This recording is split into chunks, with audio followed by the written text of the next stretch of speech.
اب آگے آپ نے جو بڑی بات جو تھی، یہ تو ہم نے موٹے موٹے کچھ چند ایک آپ کے جھوٹ بتائے اور اشارتاً بتائے جن کی تفصیل میں ہم نہیں جانا چاہتے تھے۔ اب جو بات آپ نے شیخ ارشاد الحق عصری حفظہ اللہ تعالیٰ پہ جو سب سے بنیادی بات کی اور جو بڑا اعتراض کرنے کی کوشش، جس کی بنیاد پر آپ نے بکواس کی اور نعوذ باللہ انہیں پتہ نہیں کیا کیا آپ نے کہا، تو ہم آپ سے پوچھتے ہیں کہ آپ نے جو کہا کہ شیخ ارشاد الحق عصری حفظہ اللہ تعالیٰ نے بلوغ المرام کی جو شرح تھی شیخ صفی الرحمن مبارک پوری رحمۃ اللہ علیہ کی، اس کا ترجمہ کیا انہوں نے اور دارالسلام نے وہ شائع کیا۔ اس نے نا وہ اس شرح کا ترجمہ کیا ہے۔ ہم پوچھتے ہیں مرزا صاحب آپ کے پاس کیا ثبوت ہے؟ اور آپ نے اس ویڈیو میں کہا، بلکہ وہ آپ کسی بندے کے ساتھ تھے، میٹنگ کر رہے تھے، اس کے ساتھ 1 to 1 گفتگو کر رہے، اس کے سوالوں کا جواب دے رہے تھے، شاید وہ شاہد بلال یا کون تھا، آپ نے اسے کہا کہ یہ سارے حوالے میں بھیجوں گا، یہ آپ نے ویڈیو میں لگانے ہیں، لیکن مرزا صاحب جو بنیاد تھی کہ ترجمہ شیخ ارشاد الحق عصری حفظہ اللہ نے کیا اور ترجمے میں ڈنڈی مار دی ہے، یہ آپ نے بہتان باندھا۔ ترجمے کا کیا ثبوت تھا آپ کے پاس کہ ترجمہ شیخ عصری حفظہ اللہ نے کیا ہے؟ اب آئیں نا، آئیں مل کے اللہ سے دعا کرتے فنجعل لعنۃ اللہ علی الکاذبین۔ آپ نے شیخ عصری حفظہ اللہ تعالیٰ کے بارے میں بکواس کی کہ یہ علماء یہود کا کردار اس نے ادا کیا۔ اس نے یہ لکھ دیا، یہ اتنا بڑا خائن ہے، میں اس کے بارے میں وہی بات کروں گا، لعنت اللہ علی الکاذبین، جھوٹوں پہ اللہ کی لعنت، اور یہ علماء یہود کا کردار اس نے ادا کیا ہے، وَأَنْتُمْ تَعْلَمُونَ، تم جانتے تو ہو، ٹھیک ہے، تو یہ اس نے یہودیوں والا کام کیا ہے۔ ان کے بارے میں کہا اصل میں تو یہ علماء یہود کا کردار آپ ادا کر رہے ہیں۔ علماء یہود جھوٹ بولتے تھے نا، علماء یہود جھوٹ بولتے تھے نا، اور جھوٹ آپ نے بولا۔ بھئی آج ہم اعلان کرتے ہیں، آپ کے پاس قیامت تک ٹائم ہے، آپ اس بات کا ثبوت پیش کریں کہ شیخ عصری حفظہ اللہ تعالیٰ نے بلوغ المرام کی جو عربی شرح تھی شیخ صفی الرحمن رحمہ اللہ تعالیٰ کی، اس کا ترجمہ کیا ہے۔ بھئی آپ اتنے بڑے جھوٹے ہیں، اتنے پیٹنٹ جھوٹے ہیں، آپ کے جھوٹا ہونے کا انکار کرنے والا بھی جھوٹا ہے، اور اتنا بڑا جھوٹ بولا آپ نے کہ سرے ورق ساری دنیا کے سامنے ہے۔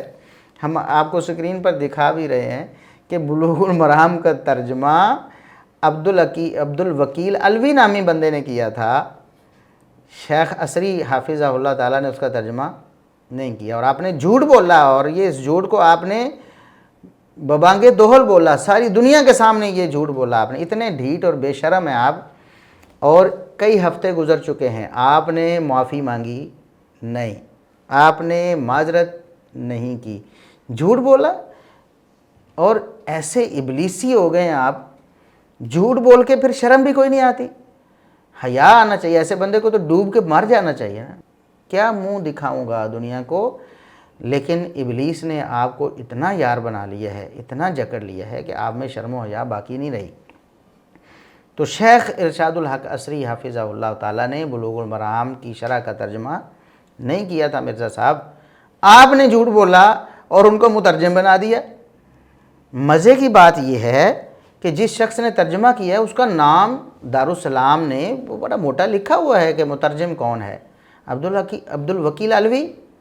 مزے کی بات یہ ہے کہ اس کا تعلق جماعت اسلامی کے ساتھ ہے، وہ آپ کی طرح مودودی صاحب کا معتقد ہے۔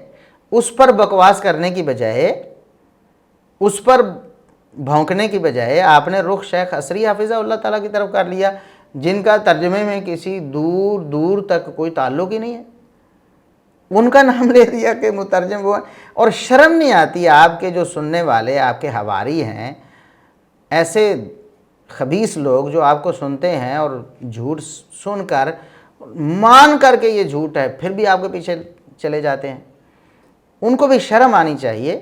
ان کو چاہیے کہ مرزا صاحب سے پوچھیں کہ مرزا صاحب آپ نے اپنے وہ جو بڑے مرزا صاحب تھے اس کے پیچھے لگتے ہوئے آپ نے بھی جھوٹوں میں ان کا مقابلہ کرنا شروع کر دیا ہے اس بڑے مرزا کا، کیوں آپ نے یہ جھوٹ بولا کہ ترجمہ شیخ عصری حافظہ اللہ تعالیٰ نے کیا، حالانکہ ایسا کچھ نہیں تھا۔ ٹائٹل کے اوپر صاف لکھا ہوا ہے کہ ترجمہ کرنے والے عبد الوکیل الوی ہیں، نہ کہ ارشاد الحق عصری۔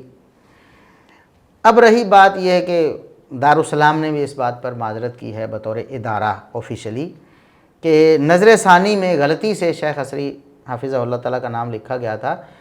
شیخ حصری حافظہ اللہ تعالیٰ نے اس کتاب پر نظر ثانی بھی نہیں کی تھی.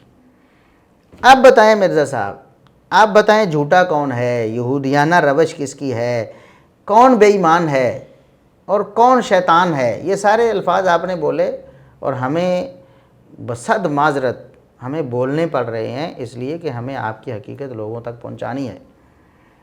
ہم سخت بات کرنے کے عادی نہیں تھے، لیکن آپ نے اتنا مجبور کر دیا ہے کہ اب آپ سے تھوڑا سختی کے ساتھ پیش آیا جائے گا، کیونکہ آپ نے حدیں کراس کر دی ہیں.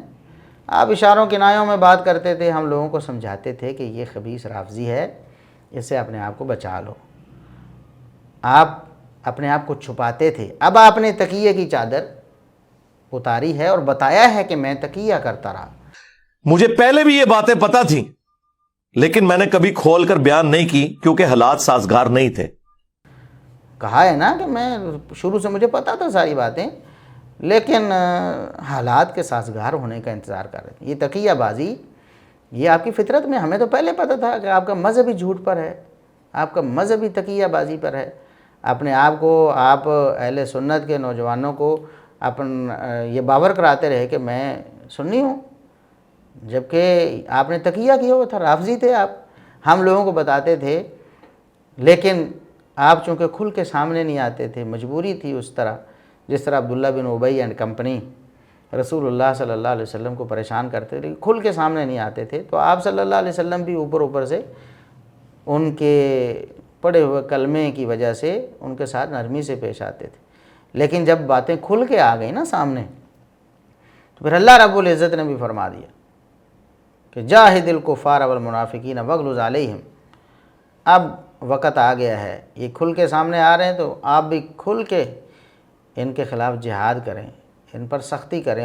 پہلے ہم نرم تھے اور الحمدللہ اس کا فائدہ بھی ہوا، لوگوں کو آپ کی حقیقت پر پتہ چلی. لوگ سمجھتے تھے کہ آپ کوئی بڑے محقق ہیں، اب لوگوں کو بھی پتہ چل گیا آپ کی زبان اتنی گندی ہو گئی ہے صحابہ کرام کے بارے میں، ائمہ دین کے بارے میں، علماء حق کے بارے میں، کہ اب ہمیں آپ کو دوسرے طریقے سے سمجھانا پڑے گا اور لوگوں کو بھی دوسرے طریقے سے سمجھانا پڑے گا کہ آپ کی حقیقت کیا ہے. آپ نے یہ ساری جو بکواسات کیں اس بنا پر کہ ترجمہ انہوں نے کیا ہے، حالانکہ ترجمہ شیخ حصری حافظہ اللہ تعالیٰ نے کیا ہی نہیں تھا. تو اب وہ ساری جو گالیاں ہیں، ساری بکواسات ہیں، سارے بہتان ہیں، وہ سارے کے سارے یا تو عبدالوکیل علوی صاحب پر جائیں گے جو کہ جماعت اسلامی سے تعلق رکھتے ہیں، مودودی صاحب کے معتقد ہیں، یا پھر ان کا بھی قصور نہیں ہوگا تو آپ پر واپس آئیں گے. یہ ساری کی ساری آپ کو ہم گفٹ کرتے ہیں. آپ بے ایمان اپنی زبانی بے ایمان بھی ہیں، آپ یہودی کردار والے بھی ہیں، آپ جھوٹے بھی ہیں، آپ گستاخ بھی ہیں، اور آپ نے بکواس بھی کی ہے. یہ ساری باتیں، یہ آپ کے الفاظ ہیں جو ہم آپ کو لوٹا رہے ہیں واپس، آپ کو آپ کے گھر بھیج رہے ہیں، آپ کے گھر تک پہنچا رہے ہیں اس کو. رہ گئی بات کہ شیخ حصری حافظہ اللہ تعالیٰ پر یہ بہتان لگانا کہ انہوں نے سیدنا علی رضی اللہ عنہ کی توہین کی تھی. اور بنیاد انداز یہ حضرت علی پہ جھوٹ باندھتا ہے، یہ اپنے علماء پہ جھوٹ باندھتا ہے، اور اتنا خائن ہے کہ عربی میں کچھ اور لکھا ہے، اس نے اردو میں ترجمہ اور کر دیا ہے. تو یہ اتنا بڑا جھوٹ ہے. میں تو کچھ دن، سیدھی سی بات ہے، یقین کریں، بڑا پریشان رہا کہ میں کن لفظوں سے جواب دوں. یعنی ہمارے ایک ایسے عالم ربانی ہیں، ایسے اللہ کے ولی ہیں، انہوں نے کبھی کسی کے خلاف کچھ بولا ہی نہیں. صحابہ کرام اہل بیت کے بارے میں بولنا دور کی بات ہے، آج کے علماء جو جن سے ساری زندگی وہ مناقشہ کرتے رہے اور ان کے مباحثے چلتے رہے، کتاب و سنت کی روشنی میں وہ کتاب و سنت کا دفاع کرتے رہے، ان کے خلاف بھی کبھی انہوں نے ایسا لفظ نہیں بولا. تو ایسے شخص، ایسے نرم مزاج اور ایسے شائستہ شخص کے خلاف ایک بندے نے طوفان بدتمیزی کھڑا کیا ہے، تو کن لفظوں سے جواب دیا جائے اور کیسے لوگوں کو سمجھایا جائے کہ بھئی جن الفاظ کو گستاخی بتایا جا رہا ہے یا توہین بتایا جا رہا ہے، وہ سرے سے اس میں کوئی مسئلہ ہی نہیں ہے ایسا. پھر اللہ رب العزت نے ہمارے دل میں ایک بات ڈالی، اور جس کو ہمارے ساتھیوں نے سانحہ 7/11 کا نام دیا ہے، 11 جولائی کا سانحہ ان کے ساتھ پیش آیا۔ اللہ کے فضل و کرم سے ہم نے ایک پوسٹ لگائی جس میں ہم نے عبارت پیش کی، مودودی صاحب کی عبارت، لیکن مودودی صاحب کا نام اس پر نہیں لکھا، اور پھر نیچے مودودی آئے، پھر مودودی صاحب کے معتقدین آئے، مرزا صاحب کے حواری آئے، انہوں نے ہمیں ناسبی، یزیدی اور لعنت اور پتہ نہیں کیا کیا جو منہ میں آیا بکا ہمارے خلاف، اور ہم خوش ہو رہے تھے کہ بھئی یہ ہمیں تو کچھ کہہ ہی نہیں رہے، یہ تو اپنے گرو مودودی صاحب کو کوس رہے ہیں، ان کو لعنتیں دے رہے ہیں، ان کو بے ایمان کہہ رہے ہیں، ان کو ناسبی یزیدی کہہ رہے ہیں، ان کو اہل بیت کا بغض رکھنے والا کہہ رہے ہیں، سارا کچھ تو یہ خود مودودی صاحب کو کہہ رہے ہیں۔ وہ ہم نے میرے خیال میں کوئی مشکل سے 1 سے 2 گھنٹے اس پوسٹ کو اس طرح رکھا ہوگا، تو پھر ہم نے اس کے شروع میں لکھ دیا کہ یہ مودودی صاحب کی عبارتیں ہیں، اور جو کچھ آپ لوگوں نے کیا ہے یہ مودودی صاحب کے ساتھ کیا ہے، اور اس میں صاف طور پر ان لوگوں نے کہا کہ یہ سیدنا علی رضی اللہ عنہ کی گستاخی اور توہین ہے، اور وہ عبارتیں ہم آپ کے سامنے اب بھی پیش کریں گے، بلکہ وہ سکرین شاٹ آپ کے سامنے چل ہی رہے ہیں، فیس بک کے بھی اور ان کے کمنٹس کے بھی، اور پھر مودودی صاحب کی جو کتاب ہے اس کے اصل سکین بھی آپ دیکھ رہے ہیں کہ واضح طور پر انہوں نے سیدنا علی رضی اللہ عنہ کے خلاف بولا ہے، اور ایسا بولا ہے جس کو توہین انہوں نے کہا، ہم نے نہیں، انہوں نے کہا یہ حضرت علی کی توہین، انہوں نے کہا اہل بیت کا بغض، انہوں نے کہا کہ یہ یزیدیت ہے، انہوں نے کہا یہ ناسبیت ہے۔ تو مودودی صاحب یزیدی، ناسبی اور اہل بیت کے دشمن اور سب کچھ قرار پائے آپ لوگوں کی زبانی، اور اس سے ہم نے ثابت کیا اللہ کے فضل و کرم سے کہ شیخ عصری حافظہ اللہ تعالیٰ نے تو ایک روایت بتائی، تاریخ میں جو لکھا ہے وہ انہوں نے ذکر کیا، اور آپ نے ان کے خلاف طوفان بدتمیزی کھڑا کیا، اور مودودی صاحب نے خود اپنا موقف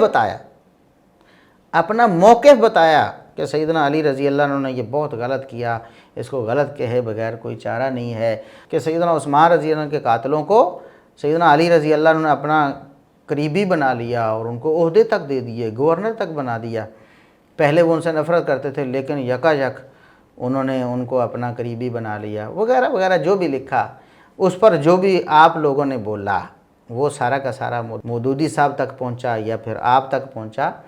تو بتانے کا مقصد یہ تھا کہ اللہ رب العزت نے پوری دنیا کو دکھا دیا کہ سیدنا علی رضی اللہ عنہ یا اہل بیت کا گستاخ یا توہین کرنے والا کون ہے اصل میں۔ ہم نے نہیں کہا، ہم اب بھی نہیں کہتے، ہم کہتے ہیں کہ آپ لوگوں نے فیصلہ کیا کہ یہ جو عبارتیں ہیں گستاخی اور توہین پر مبنی ہیں، تو اس لیے آپ کو چاہیے کہ عصری صاحب کو چھوڑیں، پہلے اپنے گھر کی خبر لیں، مودودی صاحب کے خلاف لیکچر ریکارڈ کروائیں۔ اور ایسے خناس لوگ آئے، ایک شخص آیا، اس نے پوسٹ لگائی، سکرین شاٹ لیا ہماری پوسٹ کا سکرین شاٹ، اور اوپر لکھا کہ ان کا بغض اب باہر آ رہا ہے، یعنی یہ سیدنا علی رضی اللہ عنہ سے بغض ہے، یہ جو عبارتیں ہیں تھیں تو وہ مودودی صاحب کی، کہتے ہیں یہ سیدنا علی رضی اللہ عنہ سے بغض ہے اور اب ان کا بغض باہر آ رہا ہے، یا اہل بیت سے بغض باہر آ رہا ہے، جو بھی ایسے شخص کا حمایتی ہے وہ مجھے انفرینڈ کر دے۔ یہ فیس بک پہ پوسٹ لگائی۔ ہم نے کہا کہ آپ پہلے مودودی صاحب کو تو انفرینڈ کریں، کیونکہ یہ عبارتیں تو مودودی صاحب کی ہیں، شرم کرو کچھ۔ اچھا، اپنی ساری پوسٹیں ڈیلیٹ کر گئے سارے لوگ۔ ڈیلیٹ کرنے کے بعد میں کیا ہوا؟ بعد میں یہ ہوا کہ اب لوگوں نے کہا بھی یہ کیا ہوا آپ کے ساتھ، آپ نے پوسٹیں ڈیلیٹ کیوں کی؟ کہتے ہیں ہمارے ساتھ پرینک ہو گیا ہے۔ پرینک کیا؟ وہ جی یہ وہ جی، شرم کرو، حیا کرو کچھ۔ کیسے تم ابلیسی ہو کہ تم نے جو عبارتیں مودودی صاحب کی تھیں ہماری سمجھ کر ان کو ہمارے اوپر لعنت ملامت شروع کر دی، ہمیں اہل بیت کا بغض رکھنے والا کہہ دیا، ہمیں انفرینڈ کرنے کی مہم چلائی، اور جب پتہ چلا کہ یہ مودودی صاحب کی باتیں ہیں تو ہنس کے ٹال دیا، پرینک ہو گیا۔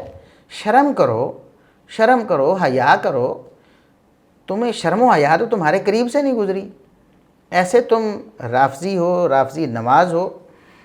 تو بات یہ چل رہی تھی کہ شیخ عصری حافظہ اللہ تعالیٰ نے ایسا کچھ نہیں کہا جو سیدنا علی رضی اللہ عنہ کی شان میں توہین یا گستاخی ہو۔ اصل میں وہ جو بات ہو رہی تھی کہ سیدنا علی رضی اللہ عنہ کے ساتھ لوگ ایسے ملے ہوئے تھے جو فتنہ چاہتے تھے، یا فساد چاہتے تھے، امن نہیں چاہتے تھے۔ اور یہ بات کوئی بات تھی کہ جو حقیقت نہ ہو؟ جہاں تک تو وہ شیخ عصری حفظہ اللہ تعالیٰ کے جو الفاظ ہیں، جو وہ مفہوم بیان کر رہے تھے، اس کا تعلق ہے، تو وہ بھی آپ دیکھیں کہ 520 ہجری میں فوت ہونے والے ایک عالم ہیں، مالکی عالم، ابو بکر محمد بن الولید الفہری الطرطوشی۔ تو انہوں نے اپنی کتاب سراج الملوک میں یہ عبارت ذکر کی ہے۔ عبیدہ سلمانی نے علی بن ابی طالب رضی اللہ عنہ سے ایک دن کہا کہ امیر المومنین ابو بکر و عمر رضی اللہ عنہما کی جو خلافت تھی وہ بہت پرامن تھی، لوگ ان کے مطیع ہو گئے، اور حالانکہ مالی حوالے سے بہت تنگ دست تھے بیچارے، ان کے پاس کوئی اتنی مال دولت تو تھی نہیں، لیکن اس کے باوجود دنیا ان پر وسیع ہو گئی اور بڑا معاملات اچھے چلتے رہے۔ لیکن آپ خلیفہ بنے ہیں یا عثمان رضی اللہ عنہ خلیفہ بنے ہیں تو اس طرح امن اور اس طرح خوشحالی نہیں رہی، بلکہ کچھ معاملات خراب۔ سیدنا عثمان رضی اللہ عنہ کے دور میں بھی آپ کو پتہ ہے فتنے آ گئے، وہ خارجی اور اس طرح کے معاملات، اور سیدنا علی رضی اللہ عنہ کے دور میں بھی معاملات جو ہے نا وہ اچھے نہیں رہے، اس اعتبار سے کہ خلفشار رہا، امت میں اختلاف رہا۔ تو یہ معاملہ ایسے کیوں ہو گیا؟ تو انہوں نے کہا کہ ابو بکر و عمر رضی اللہ عنہما کی رعایا ہم تھے، یعنی علی، عثمان و علی ان کی رعایا تھے، تو عثمان و علی چونکہ اچھے تھے تو ان کی رعایا اچھی ہوئی، ان کے وزیر، ان کے مشیر، ان کے حواری اچھے تھے تو حالات اچھے تھے۔ اور میری رعایا تمہارے جیسے ہیں، نہ خلف لوگ، تمہارے جیسے لوگ، تو جب آپ جیسے لوگ ہوں گے تو پھر معاملہ ایسے ہی ہوگا۔ تو یہ قول جو سیدنا علی رضی اللہ عنہ کا، اب ہم یہ نہیں کہتے کہ یہ سندن ثابت ہے اور نہ اس کی کوئی تحقیق ہم یہاں پیش کر رہے ہیں، بتانے کا مقصد یہ کہ تاریخ کی ایک روایت تھی اور انہوں نے اس کا ذکر کر دیا، اور وہ ایک سیاق تھا کہ سیدنا علی رضی اللہ عنہ اصل میں یہ شاید نہ کرتے، پیچھے ہٹتے، لیکن کچھ لوگ ایسے تھے جنہوں نے سیدنا علی رضی اللہ عنہ کو مجبور کیا کہ نہیں ایسا کرنا چاہیے، ایسا کرنا چاہیے۔ اور اس بات کی جو ایک تائید اس سے بھی ہوتی ہے جو کہ سیدنا حسن رضی اللہ عنہ سے ایک صحابی آتے ہیں، سلیمان بن سرد الخزائی رضی اللہ عنہ، وہ سیدنا حسن رضی اللہ عنہ سے کہتے ہیں کہ امیر المومنین سیدنا علی رضی اللہ عنہ سے معذرت کر دیں میرے حوالے سے کہ میں ان کے ساتھ لڑائی میں شریک نہیں ہو سکا، ٹھیک ہے، جنگ جمل کی بات ہے یا جنگ صفین کی بات ہے، میں ان کے ساتھ شامل نہیں ہو سکا، معذرت کر دیں، بس میری سستی سمجھیں یا جو بھی میری مجبوری تھی، اب معذرت کریں ان سے۔ تو حسن رضی اللہ عنہ نے کہا کہ بھی معذرت کرنے کی ضرورت کیا ہے، لقد رأیتنی وہو یلوذ بی ویقول، میں نے دیکھا کہ اس جنگ کے دوران سیدنا علی رضی اللہ عنہ میرے پیچھے کھڑے تھے، مجھے آڑ بنا کر میرے پیچھے کھڑے ہو کر یہ فرما رہے تھے، یا حسن لیتنی مت قبل ھذا ب20 سنہ، حسن کاش میں اس واقعے سے 20 سال پہلے دنیا سے چلا گیا ہوتا۔ یعنی یہ واقعہ جو پیش آیا ہے، مسلمانوں کے گروہ صحابہ کرام ٹکرا گئے ہیں اور یہ معاملات یہاں پہنچ گئے ہیں، تو مجھے اس پر پچھتاوا ہے، میں نہیں چاہتا تھا کہ یہ ایسا ہو، لیکن بدقسمتی سے ہو گیا۔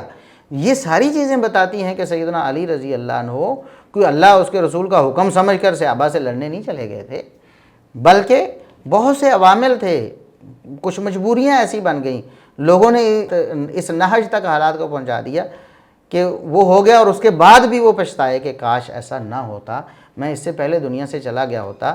اگر یہ اللہ اور اس کے رسول صلی اللہ علیہ وسلم کے احکامات کی پیروی تھی، یہ جو لڑائیاں ہوئی ہیں، جو جنگ جمل صفین وغیرہ، اگر یہ اللہ اور اس کے رسول صلی اللہ علیہ وسلم کے حکم کی تعمیل میں تھیں تو کبھی بھی سیدنا علی رضی اللہ عنہ اس پر پشیمانی کا اظہار نہ کرتے، اور کبھی نہ کہتے کہ میں 20 سال پہلے فوت ہو چکا ہوتا۔ کبھی نیکی کے بارے میں بھی کسی نے کہا ہے کہ میں اس سے پہلے فوت ہو چکا ہوتا۔ تو بہرحال یہ مسند الحارث میں یہ صحیح سند کے ساتھ موجود ہے، اور مصنف ابن ابی شیبہ میں بھی موجود ہے، تو آپ دیکھ لیں کہ یہ سارا اس سیاق و سباق میں بات ہو رہی تھی. شیخ حصری حافظہ اللہ تعالیٰ یہ بیان کر رہے تھے, لیکن اس خبیث الفطرت انسان نے اس کو گستاخی بنا کر پیش کیا, توہین بنا دیا کہ حضرت علی کے بارے میں توہین کر دی, نعوذ باللہ ثم نعوذ باللہ. حالانکہ ہم نے ثابت کیا اللہ کے فضل و کرم سے, اور وہ بھی انہی کی زبانی, مودودی صاحب کے معتقدین, مرزا صاحب کے حواری اور اتنے جو نیم رافضی ہیں, ان کی زبانی ہم نے ثابت کیا کہ یہ جو عبارتیں ہیں یہ گستاخی اور توہین پر مبنی ہیں, اور وہ عبارتیں مودودی صاحب کی تھیں. اب انہیں چاہیے نا لیکچر ریکارڈ کروائیں مودودی صاحب کی مذمت پہ کہ نعوذ باللہ انہوں نے حضرت علی کی گستاخی کر دی ہے. اگر نہیں کر سکتے, منافقت چھوڑیں, پھر منافق کیوں بنے ہوئے ہیں؟ اور یہاں دیکھیں اتنے بڑے جھوٹے ہیں مرزا صاحب, اتنے بڑے جھوٹے ہیں کہ انہوں نے پوری زندگی میں 2 دفعہ مجھے جواب دینے کی کوشش کی ہے. ایک دفعہ پہلے جواب دینے کی کوشش کی تھی, وہ بھی ان کا اتنا بڑا جھوٹ تھا, ان کی خیانت تھی, ان کی تحریف تھی, میرے اوپر بہتان تھا کہ ایسا پھر میں نے دندان شکن اس کا جواب دیا کہ یہ ہمیشہ کے لیے ان کی بولتی بند ہو گئی. وہ کلپ بھی آپ اپنی سکرین پر دیکھیں گے, اس کا لنک بھی ڈسکرپشن میں ہم ڈالیں گے, تو وہ آپ نکالیں اور دیکھیں کہ کس طرح انہوں نے جھوٹ بولنے کی کوشش کی. میں نے لفظ سند بولا تھا کہ سند سے قطع نظر, تو مرزا صاحب نے اس کو صحت سے بدل کر کوشش کی کہ لوگوں کے سامنے ایک جھوٹا پروپیگنڈا کیا جائے کہ یہ حدیث کو نہیں مانتے, یہ حدیث کی صحت پر شک کر رہے ہیں. حالانکہ ہم نے کہا تھا کہ اس کی سند سے قطع نظر, ہم نے اس کی صحت سے قطع نظر بالکل نہیں بولا, لیکن مرزا صاحب نے جھوٹ بولا وہاں بھی. یہ ایک جواب تھا, یہ زندگی میں پہلا موقع تھا مرزا صاحب کا, اور انہوں نے سمجھا, اس کو انہوں نے سمجھا تھا کہ شاید یہ کوئی آسان ہدف ہے, اس وجہ سے ہم جواب دے سکیں گے یا حافظ ابو یحییٰ نور پوری کو بدنام کر سکیں گے, لیکن آپ کو منہ کی کھانی پڑی مرزا صاحب. دوسرا موقع اب آیا ہے کہ شاہد بلال کے ساتھ مرزا صاحب نے بات کرتے ہوئے جھوٹ بولا, جھوٹ پر جھوٹ بولا. مرزا صاحب نے کہا کہ یہ جو میری ویڈیو چلائی گئی, اور اس ویڈیو میں کہا یہ گیا تھا, ہماری طرف سے یہ موقع پیش کیا گیا تھا کہ سیدنا حسین رضی اللہ عنہ لڑائی کے لیے یا تختہ الٹنے کے لیے یا اقتدار حاصل کرنے کے لیے سفر نہیں کر کے گئے تھے, اپنے بیوی بچوں کے ساتھ کوئی کیسے لڑائی کے لیے سفر کرے گا. اور پھر ہم نے کہا کہ جو واقعہ آج بیان کیا جاتا ہے, جو واقعہ آج جس انداز سے بیان کیا جاتا ہے واقعہ کربلا, وہ نری رنگ امیزی ہے, اس میں جھوٹ ملے ہوئے ہیں, وہ نری داستانیں. یہ ہم نے کہا اور ہم آج بھی اللہ کے فضل و کرم سے کہتے ہیں. لیکن ہم نے کہا کہ سفر کر کے جا رہے تھے سیدنا حسین رضی اللہ عنہ, انہیں کوفہ نہیں پہنچنے دیا گیا, راستے میں کچھ لوگوں نے انہیں شہید کیا. انہوں نے دیکھا کہ یہ نہتے ہیں, لڑائی کے لیے نہیں آ رہے, ان کے پاس ان کا بندوبست بھی نہیں, شہید کر دیا. وہ کون تھے شہید کرنے والے؟ پورا کلپ تو دیکھیں گے نہیں, پورا موقف تو لوگوں کو بتائیں گے نہیں. واقعہ کربلا جو ہمیں سننے میں ملتا ہے تاریخی پس منظر میں, اس کی آپ کچھ وضاحت فرما دیں. ضیاء بھائی, یہ سب سے اہم جو سوال ہے اس مہینے کے حوالے سے, کیونکہ ساری جو بنیاد ہے اسی پر کھڑی ہے. یعنی واقعہ کربلا ایک المناک, ایک دردناک واقعہ تھا, اسی کی بنا پر سوگ اور اسی کی بنا پر ماتم اور یہ سارے معاملات اس محرم الحرام میں جو ہمارے ہاں رائج ہیں. اس واقعے کی حقیقت کیا ہے؟ دیکھیے, تاریخ میں بہت زیادہ تبدیلی رونما ہوتی ہے, لوگ کر دیتے ہیں تاریخ کو مسخ کرنا جسے کہتے ہیں. ابھی پاکستان بنے ہوئے 70 سال ہوئے اور پاکستان کی تاریخ بھی مشکوک ہو گئی. کچھ لوگ کہتے ہیں کہ قائد اعظم محمد علی جناح جو تھے وہ پاکستان کو ایز اے سیکولر ریاست بنانا چاہتے تھے, وہ سیکولر تھے اور ان کے بیانات بھی پیش کیے جاتے ہیں اس حوالے سے. اور کچھ لوگ ایسے ہیں جو کہتے ہیں کہ پاکستان جو ہے نا ایک مذہبی ریاست ہے اور اس کی بنیاد لا الہ الا اللہ پہ ہے, توحید کی بنا پر رائے پائی جاتی ہیں, اور اس پہ میڈیا پہ بھی بہت زیادہ بحث پچھلے دنوں رہی ہے.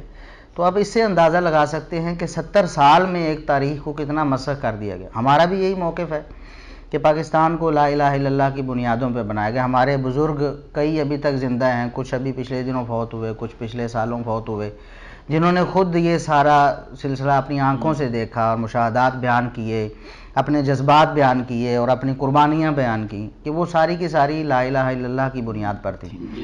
لیکن اب ایک پورا ایک پروپیگنڈا میڈیا پہ کھڑا ہو گیا ہے، جو مطلب کچھ لوگ ایسے، کچھ ہمارے صحافی ایسے ہیں جو اس بات کو مطلب ایسے اپنے جو دلائل ان کے پاس ہیں ان کی بنا پر یہ ثابت کرنا کوشش کرتے ہیں کہ پاکستان کی بنیاد مذہب پر نہیں تھی۔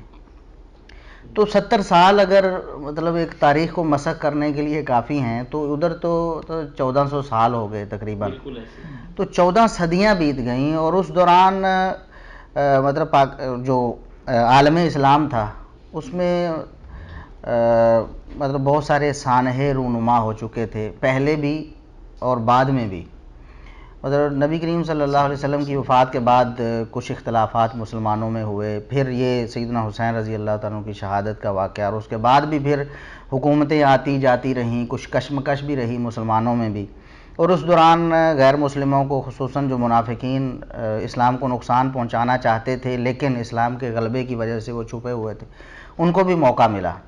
کچھ جھوٹے ایسے لوگ انہوں نے مطلب کچھ لوگ تو اسلام کی خاطر اپنی زندگیاں وقف کرتے، اور کچھ لوگ اسلام کی مخالفت میں انہوں نے اپنی زندگیاں وقف کیں۔ کچھ مورخین ایسے ہوئے جن کے بارے میں ہمارے علماء نے بتا دیا کہ یہ جھوٹے ہیں، جس طرح واقدی ہے، اسی طرح ابو مخنف لوط بن یحییٰ ہے، اسی طرح کچھ اور بھی ہیں جو مطلب جن کی زندگی کا مقصد یہ تھا کہ اسلام کے چہرے کو مسخ کیا جائے، تو انہوں نے بہت ساری رنگ آمیزی کی اس حوالے سے۔ اب یہ بات تو ثابت ہے کہ سیدنا حسین رضی اللہ تعالیٰ عنہ شہید ہو گئے اور انہیں ظلماً شہید کیا گیا۔ اب اس کی بنیاد کیا تھی، کس لیے نکلے تھے، کہاں جا رہے تھے، ان کا مقصد کیا تھا، کس نے انہیں شہید کر دیا گیا، یہ ساری چیزیں ان کو مسخ کیا گیا۔ سیدنا حسین رضی اللہ تعالیٰ عنہ کے جو بڑے بھائی تھے سیدنا حسن رضی اللہ تعالیٰ، انہوں نے خود اپنی جو خلافت تھی، منتخب خلیفہ تھے، انہوں نے اپنی خلافت سیدنا معاویہ رضی اللہ تعالیٰ عنہ کے سپرد کر دی، خود ان کی جھولی میں ڈال دی تاکہ مسلمانوں میں اتفاق ہو جائے، اور پھر اس کا نتیجہ دیکھا 20 سال تک سیدنا معاویہ رضی اللہ تعالیٰ عنہ کا یہ دور حکومت رہا، اور عدل و انصاف، امن و امان مثالی رہا، اور اسلام کی حدیں سرحدیں بھی وہ وسیع ہوئیں۔ تو کیا ایسا سوچا جا سکتا ہے کہ ان کے جو چھوٹے بھائی تھے سیدنا حسین رضی اللہ تعالیٰ عنہ اسی خلافت کو لینے کے لیے میدان میں کود پڑے اور جنگ کرنے کے لیے چلے جائیں؟ اور پھر کیا یہ بھی سوچا جا سکتا ہے کہ ایک صحابی ہیں سیدنا حسین رضی اللہ تعالیٰ عنہ، نواسۂ رسول ہیں، لوگوں کے صحابہ کرام کے ذہن میں ان کے حوالے سے احترام ہے، عقیدت ہے، تو وہ جب نکلنے لگتے ہیں، ایک اگر وہ سمجھتے ہیں کہ ایک کفریہ نظام ہے یا فسق و فجور پر مبنی ایک نظام، اس سے میں بغاوت کرنے لگا ہوں، یہ تو جہاد فی سبیل اللہ تھا، تو اس کے لیے پھر کسی کو انہوں نے ترغیب بھی نہیں دی، کسی کو بلایا ہو کہ آؤ میرے ساتھ چلو، تو صحابہ کرام کی ایک جماعت نکل جاتی نواسۂ رسول کے ساتھ۔ تو کیا وجہ ہے کہ وہ اپنے بیوی بچوں کو ساتھ لے کر صرف چلے گئے؟ خاندان کے کچھ افراد تھے جن میں بیوی بچے زیادہ تھے، عورتیں زیادہ تھیں، ان کو لے کر چلے اور پھر راستے میں مطلب وہ شہید ہو گئے۔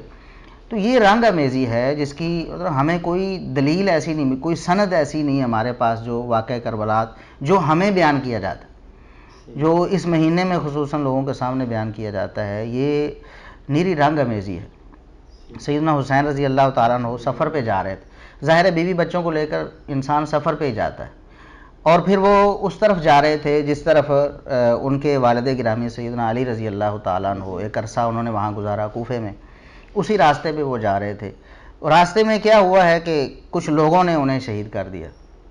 انہوں نے دیکھا کہ آ رہے ہیں اور نہتے ہیں، بیوی بچے ساتھ ہیں، اکیلے ہیں، ہمیں ایک موقع مل رہا ہے، اس کو انہوں نے اویل کیا اور سیدنا حسین رضی اللہ تعالیٰ عنہ کو شہید کر دیا، اور الزام پھر اس خانوادے پہ لگایا جس کو وہ بدنام کرنا چاہتے تھے۔ سیدنا معاویہ رضی اللہ تعالیٰ عنہ سے سیدنا حسن رضی اللہ تعالیٰ عنہ صلح کی، تو ایک گروہ ایسا تھا جسے یہ پسند نہیں تھا کہ ان کی یہ صلح ہو،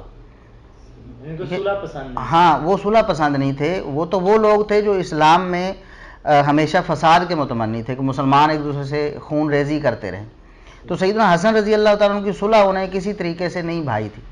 پھر انہوں نے ایک طریقہ، ایک موقع دیکھا کہ اس موقع پر ہم کچھ کر سکتے ہیں، مسلمانوں کو ایک دوسرے کے خلاف ابھار سکتے ہیں، تو انہوں نے سیدنا حسین رضی اللہ عنہ کو شہید کر کے الزام پھر ایسے گروہ پر لگا دیا، ایسے خاندان پر جو اس وقت برسر اقتدار تھا. اور ایسا ہماری دنیاوی تاریخ میں، انسانی تاریخ میں بھی ہوا ہے، ملکی تاریخ میں بھی ہمیں ایسے واقعات مل جائیں گے کہ لوگ ایسا کرتے ہیں، ایسی سازشیں ہوتی ہیں. اس حوالے سے کوئی ایک ٹھوس دلیل نہیں ہے کہ سیدنا حسین رضی اللہ تعالیٰ عنہ کو کسی حاکم نے، کسی حکمران نے، کسی گورنر نے شہید کیا ہو. اور ایسا کرنے والا، دیکھیں ہمارے علماء اس بات پر متفق رہے ہیں ہمیشہ سے کہ سیدنا حسین رضی اللہ تعالیٰ کو شہید کرنے والا ملعون ہے. یعنی اس کے بارے میں کوئی ہمدردی ہمارے دلوں میں نہیں. اس پر تمام انسانوں کی، تمام جنوں کی، سب کی لعنت ہے اس شخص پر. بہت بڑا جرم اس نے کیا ہے نواسہ رسول کو شہید کر کے. لیکن اس حوالے سے کوئی نامزد کر کے آپ نہیں کہہ سکتے فلاں. ہاں البتہ صحیح بخاری میں ہے، سیدنا عبداللہ بن عمر رضی اللہ تعالیٰ عنہما نے، ایک کوفی شخص آیا عراقی، اس نے آ کر کہا کہ اگر ہم احرام کی حالت میں ایک مکھی یا مچھر مار دے تو اس کا کفارہ کیا ہے؟ تو سیدنا عبداللہ بن عمر رضی اللہ تعالیٰ عنہ نے اسے مخاطب کر کے کہا کہ تم نے ظالموں نواسہ رسول کو شہید کر دیا. بالکل ایسا. نواسہ رسول کو شہید کرتے وقت تمہیں کوئی خیال نہیں ہے، اور آج مکھی اور مچھر کے بارے میں پوچھ رہے ہو کہ اس کو مارنے کا کیا کفارہ ہے. تو اس عراقی نے، اس کوفی نے اس بات کا انکار نہیں کیا کہ ہم نہیں ہوئی، ورنہ ہر شخص مطلب اپنا دفاع کرتا ہے کہ نہیں آپ کو غلط خبر پہنچی ہے. وہ خاموش ہوا ہے. اور پھر صحابہ کرام کا اس حوالے سے جو ایک نقطہ نظر وہ بھی سامنے آیا ہے. اور جس خانوادے پہ یا جس حکمران پہ الزام لگایا جاتا اس کی بیعت سیدنا عبداللہ بن عمر رضی اللہ تعالیٰ عنہ نے کی ہوئی تھی، اور وہ روکتے تھے لوگوں. کچھ لوگوں نے بیعت توڑی تو انہوں نے کہا خبردار، تم نے اللہ اور اس کے رسول صلی اللہ علیہ وسلم کی بیعت اس شخص کے ہاتھ پہ کی ہوئی ہے. دیکھیں ایک طرف اہل کوفہ کو، اہل عراق کو وہ قاتل گردان رہے، دوسری طرف اس شخص کو جس پر الزام لگایا جا رہا ہے اس کے ہاتھ پہ اللہ اور اس کے رسول کی بیعت کی ہوئی ہے، اور وہ توڑی نہیں ہے. سیدنا حسین رضی اللہ تعالیٰ کی شہادت اگر اس کے ہاتھوں ہوئی ہوتی تو عبداللہ بن عمر رضی اللہ تعالیٰ عنہ تو اس بیعت کو فوراً توڑ دیتے. اسی طرح اور بھی ہمیں شواہد اس حوالے سے ملتے ہیں. تاریخ میں ایسی کوئی مستند کوئی بات ایسی آج تک ثابت نہیں ہوئی کہ سیدنا حسین رضی اللہ تعالیٰ عنہ کو کسی حکمران نے یا اس کے کسی گورنر نے شہید کیا ہو. تو یہ ایک اس کا پس منظر پھر جوڑتے ہوئے ظاہر ہے کہ کچھ لوگوں کا مقصد ہے کہ نبی کریم صلی اللہ علیہ وسلم کے جو جانسار صحابہ تھے ان کے بارے میں لوگوں کو بدظن کیا جائے. پھر جب وہ ایک شخص پر الزام لگاتے ہیں، پھر ان کے والد گرامی سیدنا معاویہ رضی اللہ تعالیٰ عنہ، ان پہ بات آتی ہے کہ انہوں نے اسے نامزد کیا تھا. پھر سیدنا معاویہ رضی اللہ تعالیٰ عنہ سے بات آگے سیدنا عثمان رضی اللہ تعالیٰ عنہ تک جاتی ہے کہ سیدنا عثمان رضی اللہ تعالیٰ عنہ کے قصاص کے حوالے سے سیدنا معاویہ رضی اللہ تعالیٰ عنہ کو اختلاف ہوا سیدنا علی رضی اللہ تعالیٰ عنہ سے. تو پھر آگے بات چلتی چلتی تو اس مہینے میں افسوس کے ساتھ کہنا پڑتا ہے کہ سیدنا ابو بکر رضی اللہ تعالیٰ عنہ، سیدنا عمر فاروق رضی اللہ تعالیٰ عنہ، سیدنا عثمان رضی اللہ تعالیٰ عنہ، ان پر بھی تان کی جاتی ہے. تو ہمارے علامہ شہید علامہ احسان علی ظہیر رحمۃ اللہ علیہ فرمایا کرتے تھے کہ دیکھیں 61 ہجری میں ایک واقعہ پیش آ رہا ہے، اس واقعے کا ذمہ دار ان لوگوں کو قرار دیا جا رہا ہے جو اس سے 20 سال پہلے فوت ہو چکے. سیدنا ابوبکر صدیق رضی اللہ تعالیٰ عنہ کب فوت ہوئے ہیں؟ 61 ہجری کا بھائی. سیدنا عمر فاروق رضی اللہ تعالیٰ عنہ شہید، سیدنا عثمان رضی اللہ تعالیٰ عنہ شہید ہوئے ہیں. تو ان کو اس واقعے کا ذمہ دار قرار دینے کی کوشش کی جاتی ہے. تو یہ بات بالکل واضح ہے کہ یہ ایک سازش تھی جو رچائی گئی اور پھر اس بنا پر تاریخ کو مسخ کیا گیا. اور وہ سارے جھوٹے لوگ ہیں جنہوں نے یہ واقعہ کربلا کو تفصیلاً بیان کیا. ان میں سے کوئی ایک سچا شخص نہیں ہے، یعنی کسی ایک شخص کا نام نہیں بتا سکتے. باقی تاریخ ہم تک پہنچی، صحیح سندیں ہمارے پاس موجود ہیں. تو اس تاریخی واقعے کی تفصیلات بیان کرنے کے لیے صرف جھوٹے راوی ہمارے سامنے. ٹھیک ہے، ابو مخنف لوط بن یحییٰ ہے، محدثین نے اس کو کذاب کہا ہے، جھوٹا تھا، صحابہ کرام کا دشمن تھا. اب ایسے شخص سے ہم توقع کریں کہ وہ صحابہ کرام کے حق میں کوئی بات کرے گا یا صحیح منظر کشی کرے گا واقعے کی؟ اور یہ لوگ بھی ایسے ہیں جنہوں نے اپنی آنکھوں سے یہ واقعہ نہیں دیکھے. تو بہرحال اس کی حقیقت یہ ہے واقعہ کربلا کی کہ سیدنا حسین رضی اللہ تعالیٰ عنہ کو ظلماً شہید کر دیا. یہ بہت بڑا ظلم تھا تاریخ انسانیت کا، اس میں کوئی شبہ نہیں. یہ دردناک المناک واقعہ تھا، لیکن اس میں جو رنگ آمیزی کی گئی، جس کو ذمہ دار ٹھہرانے کی کوشش کی، یہ بالکل غلط، تاکہ ان کا جھوٹ پکڑا نہ جائے. اگر آپ میں کوئی ایمان کی کوئی رمق ہوتی نا مرزا صاحب، آپ وہ پورا کلپ شروع سے لے کر اینڈ تک لوگوں کے سامنے پیش کرتے. آپ خود اپنی باتیں جو ہیں جو بالکل کانٹیکسٹ کے مطابق ہوتی ہیں، لوگوں میں کہتے ہیں جی کلپ کاٹ رہے ہیں. حالانکہ ہم نے یہ چیلنج کیا اللہ کے فضل و کرم سے، ایک کلپ ایسا، اصلاح میڈیا ہمارا پلیٹ فارم ہے، ہمارا یوٹیوب چینل ہے، ایک کلپ، پوری سینکڑوں کلپس پڑے ہوئے ہیں، سینکڑوں ویڈیوز ہیں، ان میں کوئی ایک کلپ ایسا دکھائیں کہ مرزا صاحب آپ بتائیں کہ یہ میرا کلپ ہے، یہ آؤٹ آف دی کانٹیکسٹ ہے، میں کچھ اور کہنا چاہتا تھا، پیچھے دیکھیں یہ کہا گیا، آگے دیکھیں یہ کہا گیا، انہوں نے اتنا کاٹ کر غلط تاثر دیا ایک. اور ہم نے کہا ایک کلپ کے پیچھے ایک ویڈیو جو آپ کہیں کہ آؤٹ آف دی کانٹیکسٹ ہے اور ثابت کر دیں، ہم 1,00,000 روپے ایک کلپ کے بدلے دیں گے. لیکن آپ نے آج تک جرت نہیں کی اور قیامت تک آپ جرت نہیں کر سکیں گے کوئی ایک کلپ بھی اپنا آپ ایسا پیش کر سکیں جو ہم نے آؤٹ آف دی کانٹیکسٹ پیش کیا. لیکن آپ نے کیا کیا؟ ہم نے اللہ کے فضل و کرم سے ہمارے یوٹیوب چینل پہ 3 گھنٹہ کا تقریباً ایک لیکچر موجود ہے، اہل بیت کے قاتل کون. ہم نے ثابت کیا کہ کوفی تھے، اہل عراق تھے، اور صحیح بخاری میں 5994 نمبر حدیث پڑھیں، مسند احمد میں سیدہ ام سلمہ رضی اللہ عنہا کا بیان پڑھیں، اور یہ سارے بیان یہ بتاتے ہیں کہ اہل کوفہ ہی دھوکے سے بلانے والے اور شہید کرنے والے. اور ہم نے بتایا کہ کچھ لوگوں نے شہید کر دیا، کچھ لوگوں کو اس لیے بولا تھا کہ ان کے ناموں کی تعیین تو ہمیں نہیں پتا کہ کون کون سے لوگ تھے. ایک آدھ کا نام جیسے سنان بن انس کا نام آیا ہے، یہ دیگر اس کا بھی ہم نے ذکر کیا ہوا ہے. لیکن مرزا صاحب نے جھوٹ کیا بولا؟ چلیں اتنا clip out of the context کاٹا تھا وہ بھی ایک طرف رکھتے ہیں.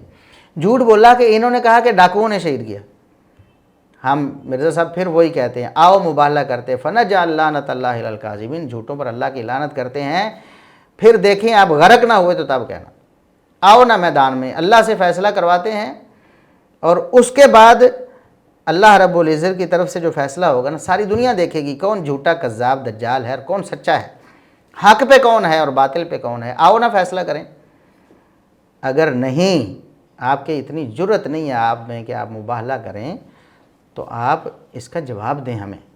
کون سا لفظ ہے؟ ایک لفظ آپ نے کلپ وہاں چلوایا، کلپ لگا ہوا ہے وہاں پر، لوگ آپ کی ویڈیو سے، ہم آپ کی ویڈیو سے ہی وہ کلپ دوبارہ پلے کریں گے، لوگ دیکھ رہے ہیں. ہم نے ڈاکو کا لفظ بولا نہیں. آپ نے کہا کہ انہوں نے کہا جی ڈاکوؤں نے شہید کر دیا. تاثر یہ دیا کہ شاید ویسے ہی کسی ڈاکو نے سامان لوٹنے کے لیے شہید کر دی. حالانکہ ایسی کوئی بات ہم نے ڈاکو کا لفظ تک نہیں بولا. آپ نے جھوٹ بولا اور اس جھوٹ کو اتنا پھیلایا، اور یہ جھوٹ کئی سالوں سے چل رہا ہے. کئی سالوں سے یہ پروپیگنڈا ان کی ٹیم کر رہی ہے ہمارے خلاف کہ انہوں نے جی واقعہ کربلا کا انکار کر دیا اور کہا وہ تو ڈاکوؤں نے شہید کر دیا. پہلی بات ہم کئی سالوں سے کہتے آ رہے ہیں کہ ڈاکو کا لفظ دکھاؤ، اور اتنے یہ جاہل ہیں یا پھر اتنے بڑے شیطان ابلیس ہیں یہ کہ باوجود اس کے کہ کئی سالوں سے وہ کلپ انہوں نے پروپیگنڈے کے طور پر بنایا، اور ہم نے بتایا کہ اگر کوئی ڈاکو کا لفظ ثابت کرے منہ مانگا انعام دیں. انہوں نے نہ ثابت کیا اور بلکہ وہ جھوٹ دوبارہ پھیلانے کی کوشش کی. انہوں نے سمجھا کہ شاید میڈیا پہ ہمارا ہی تو قبضہ ہے، ہم جو دکھائیں گے لوگ تو دوسری طرف کی بات ہی نہیں سنیں گے. لیکن اب مرزا صاحب ہم لوگوں کو دکھائیں گے کہ کتنے بڑے جھوٹے اور دجال ہیں آپ. لعنت اور پھٹکار پڑی ہوئی ہے آپ پر، شرم نہیں آتی آپ کو. اچھا اگلی بات جو کہ کہتے ہیں واقعہ کربلا کا انکار کر دیا. ہم نے کہا ویڈیو کلپ آپ سن رہے ہیں اور چلایا آپ نے ہے مرزا صاحب، آپ کی ٹیم نے وہ کلپ چلایا ہے، آپ کی ویڈیو میں وہ کلپ لگا ہوا ہے. وہ کلپ ہم لوگوں کو سناتے ہیں کہ ہم نے کیا کہا تھا. تو کیا وجہ ہے کہ وہ اپنے بیوی بچوں کو ساتھ لے کر صرف چلے گئے؟ خاندان کے کچھ افراد تھے جن میں بیوی بچے زیادہ تھے، عورتیں زیادہ تھیں، ان کو لے کر چلے اور پھر راستے میں وہ شہید ہو گئے. تو یہ رنگ امیزی ہے جس کی ہمیں کوئی دلیل ایسی نہیں، کوئی سند ایسی نہیں ہمارے پاس جو واقعہ کربلا جو ہمیں بیان کیا جاتا ہے، جو اس مہینے میں خصوصاً لوگوں کے سامنے بیان کیا جاتا ہے، یہ نیری رنگ امیزی ہے. سند ایسی نہیں ہمارے پاس جو واقعہ کربلا جو ہمیں بیان کیا جاتا ہے، جو اس مہینے میں خصوصاً لوگوں کے سامنے بیان کیا جاتا ہے، یہ نیری رنگ امیزی ہے. سیدنا حسین رضی اللہ تعالیٰ عنہ سفر پہ جا رہے تھے. ظاہر ہے بیوی بچوں کو لے کر انسان سفر پہ جاتا ہے، اور پھر وہ اس طرف جا رہے تھے جس طرف ان کے والد گرامی سیدنا علی رضی اللہ تعالیٰ عنہ ایک عرصہ انہوں نے وہاں گزارا کوفے میں. اسی راستے پہ وہ جا رہے تھے. راستے میں کیا ہوا ہے کہ کچھ لوگوں نے انہیں شہید کر دیا. انہوں نے دیکھا کہ آ رہے ہیں اور نہتے ہیں، بیوی بچے ساتھ ہیں، اکیلے ہیں، ہمیں ایک موقع مل رہا ہے، اس کو انہوں نے اویل کیا اور سیدنا حسین رضی اللہ عنہ کو شہید کر دیا. اور الزام پھر اس خانوادے پہ لگایا جس کو وہ بدنام کرنا چاہتے تھے. سیدنا معاویہ رضی اللہ تعالیٰ عنہ سے سیدنا حسن رضی اللہ تعالیٰ عنہ صلح کی. تو ایک گروہ ایسا تھا جسے یہ پسند نہیں تھا. اس کے ہاتھ پہ اللہ اور اس کے رسول کی بیعت کی ہوئی اور وہ توڑی نہیں ہے.